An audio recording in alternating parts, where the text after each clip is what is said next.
Hi, I'm Allie. Join me as I show you how to create this ribbon rainbow bracelet. It's really fun for a little bit of fringe. It's on a simple ladder stitch. If you've never beaded before, you'll still be able to do this one. Go ahead and look below the video if you need materials so you can get links back to our site. Gather everything up and let's get started. So to get started, you can see my piles here. And one thing that I want to say is I'm using different finishes and colors. I have 3 silver line. One is the alabaster silver line. One is the matte opaque Duracoat matte as well. One of the Duracoats. So just any red, orange, yellow, green, blue. And obviously you don't have to do this in rainbow colors, but I wanted to show you as we're going how we start out and then we'll get into the weave. So the first thing we need to do is build the base. And the base is just a series, of ladder stitch. To start out, you're going to put on 4 beads. Then from there, you put on 4 more beads. Go back through the original 4 beads from 1, 2, 3, 4. So down towards number 4. And then go back up through the beads you just put on, 1, 2, 3, and 4, and out. Switch to your next color. And again, you can do this with whatever colors. It's just cloudy and rainy here, and it made me think of a rainbow. So that is how we're getting the rainbow one. Green. And we're doing 2 rows of 4 wide ladder stitch for each color. Coming out the bottom of the green that I just put on, I go into the top after putting on 4 beads, and then go into the 4 I just put on, coming out through the top. I'm just going to make my whole base of my bracelet here, going in and doing this ladder stitch. After the ladder stitch then is when we'll come back and we'll kind of get our little rows of our rainbow. So again, 4 beads go on, you're coming out of the bottom of 1, go into the top, and then go back through the 4 that you just put on. Biggest advice when doing the ladder stitch, you want to make sure that you get the tension right. So you want to give a nice tight pull, and you don't want to see a lot of extra thread along the edges. If you do see extra thread along the edges, it's not really that big of a deal, honestly, because we're going to go back and you won't see much of it. But if you can get your initial row of your bracelet here tighter, that's always better. And I'm using size 8 dragon thread because it's a nice stiffer, thicker thread, along with a size 10 needle. And again, all you need for this is some seed beads and a clasp. Doesn't need to, again, be that rainbow colored, but you can have it. I've chosen to put a break in between my rainbow colors, and I've grabbed 4 of my pearl, because I didn't have any pearl, Ceylon 11 O's in the white pearl Ceylon, or I think they're ivory pearl Ceylon. Just going to separate it out a little bit, so that way you get that full rainbow exposure effect. If you're not doing the rainbow, the cool thing with this is you can add crystals to the outer edge. You can really have fun creating those loops. So here I have 2 of my rainbow, and I'm going to continue building that rainbow ladder stitch, which is just a fun bracelet as is that you can kind of wear and make a wrap with. And then I'll come back and we'll show you how we're going to create our loops. When you have to add thread, I'm going to pull more thread off my dragon thread spool, burn that off. And you can see that I have just a little bit of thread there. Now, I usually have to add thread more because I don't like to pull a ton through while I'm making the video. But if you started out with 5 feet, you'll get much more of your bracelet started. I'm going to go in here and tie the new piece of thread around the older piece of thread. And just letting that older piece hang out. I'm going to bring the camera in a little bit so you can see better. That older piece is just hanging out there. I'm taking the new piece and I'm tying it around the piece that has the needle on it. So I'm not tying it to it. See how that loop can kind of go up and down? I'm tying that loop onto the existing thread. Then I'm going to push it down against the thread as tight as I can. Remove that needle or keep it on. Then grab those 2 thread ends, the one that was attached to the needle and the new thread, and tie them together. Right over left, left over right, or simply switch hands where you're holding the thread. And then if you have the needle still on, you can weave it back through. Because I'm going to be adding seed beads, I'm not going to worry about it too much. I'm just going to burn those thread edges. I'll burn them flush towards the project once the project is completed. I don't want to do that too early because then what can happen is it can block the hole as we're coming back and adding our seed beads. So from now, I'm going to add the needle to my new thread and continue on with almost this rainbow bright look of my bracelet. When you get to the end of the design, it is time to add your clasp. I'm using one of our brand new Athenacast metal cup buttons. So these are just like our buttons, but they are metal. And I know you've all been waiting for them. So here I'm coming out of the last row of one of my rainbow sections, and I'm going to add one section of white. This way, the button is not going to sit right against kind of that rainbow effect. So I'm going to get just a couple more out here. And after we put on this last row of our white beads, we are going to add our button. You can do your loop first or your button first. It's kind of up to you. And then we're going to reinforce that. So coming out the end here, I'm going to add 1 and 2. I'll continue back with the red seed beads.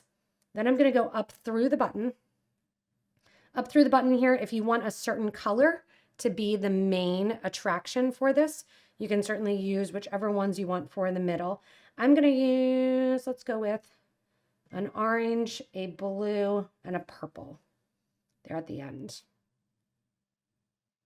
From here, I'm going to come down the opposite side of my button here. I'm going to add 2 more of my red beads. I'm going to go into that last loop. And see how that just brings that button right on the top there. Go back up through your cup button, through those seed beads. It's great if you can do it at the same time as you're coming out, because you can see it's hard to get back through there if you don't go right up through that bead. Reinforce. Come down the opposite side.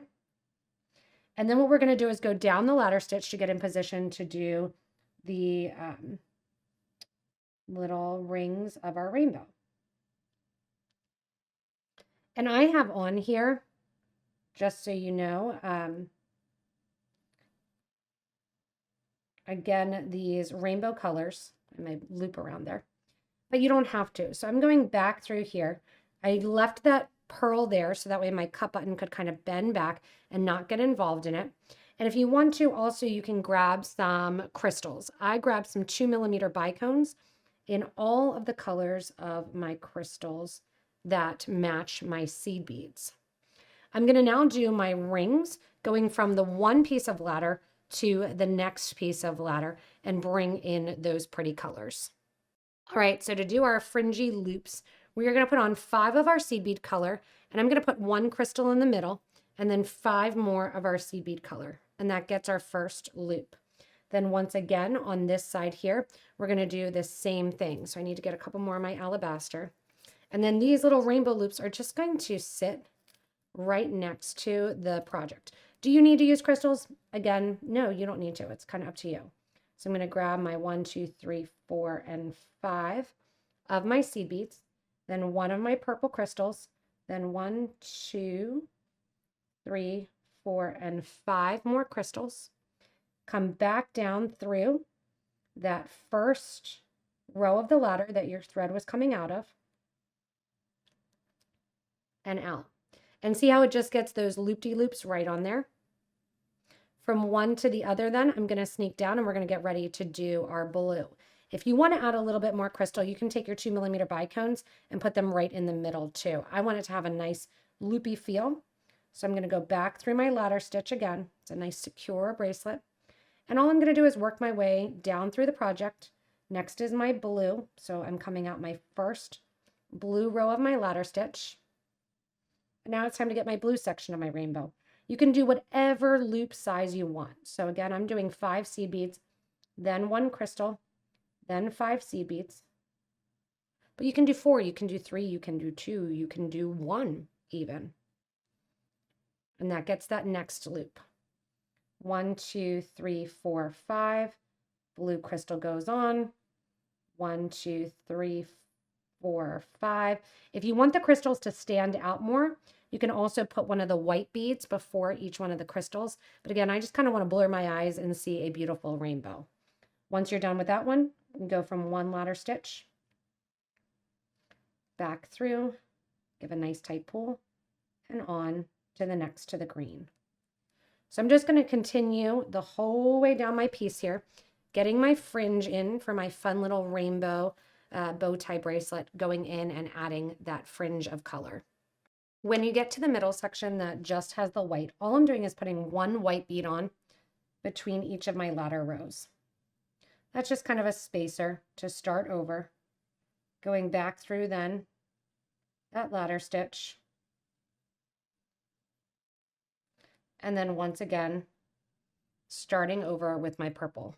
So you can see how that all just kind of fun lays together. It's got that rainbow lined up. If you want to, another little challenge, you can make the red longer and make it so that the rainbow gets shorter. So you can do like 5 or 7 on each side, 6, 5, 4, 3, 2, and that'll make it more of that rainbow look. But you can see how fun it is. And you're going to ask yourself, if you're a seasoned beader, why can't I just do this as I'm building? You can.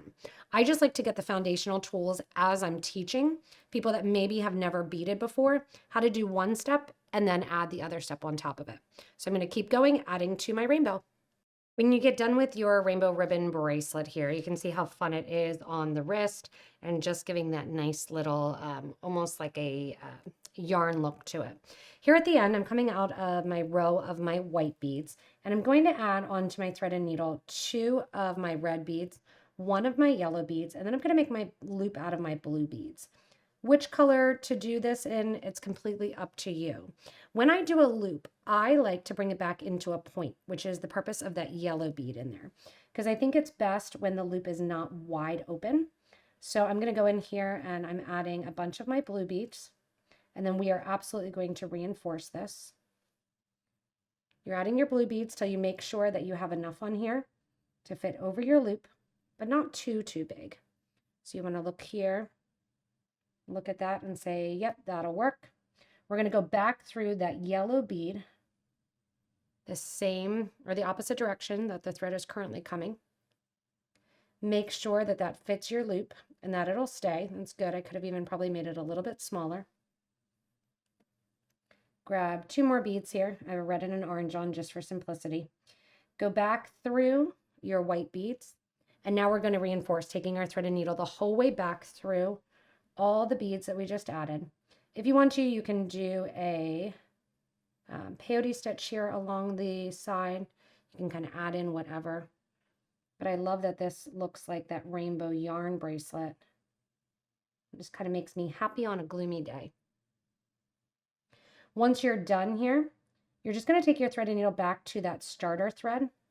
You can tuck it over. It does not really have a top and a bottom, but because I was working on this side, it pulls all the beads towards that side naturally.